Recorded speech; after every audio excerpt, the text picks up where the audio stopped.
শাহজালাল বাবারে পিছনে রাইখা পশ্চিম দিকে ঘুরা নামাজ পড়ে কোন আল্লাহকে সেজদা করো? কোন আল্লাহকে সেজদা করো? আসসালামু আলাইকুম ওয়া রাহমাতুল্লাহি ওয়া বারাকাতুহু। নাহমাদুহু ওয়া নুসাল্লি আলা রাসূলিহিল কারীম, আম্মা বা'দ।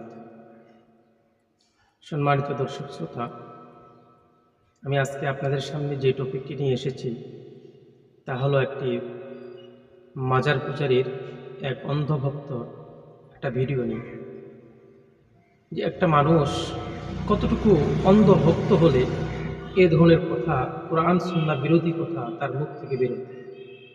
আসলে তাদের মধ্যে ন্যূনতম কোনো কোরআন ও হাদিসের জ্ঞান নেই, যার ফলে তাদের মুখ থেকে এই ধরনের কথা বের হতে পারে। অতএব শুনুন পাগলে কি কথা বলে। শাহজালাল বাবারে পিছনে রাইখা পশ্চিম দিকে ঘুরা নামাজ পড়ে কোন আল্লাহকে সেজদা করো? কোন আল্লাহকে সেজদা করো? আল্লাহ থাকে বাবা শাহজালালের লগে, আল্লাহ পশ্চিম দিকে থাকে না।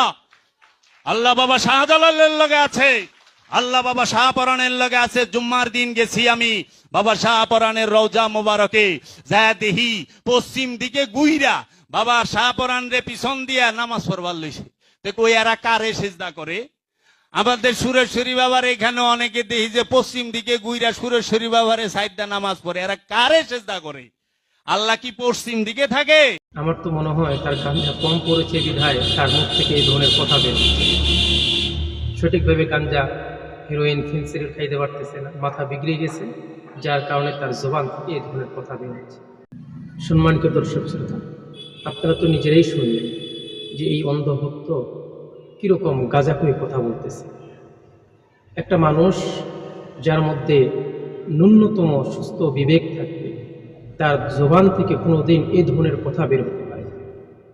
এই ধরনের কথা একমাত্র পাগলদেরকে থেকেই, এই ধরনের কথা একমাত্র ওই সকল অন্ধভক্ত তাদের জবান থেকে বের হতে পারে।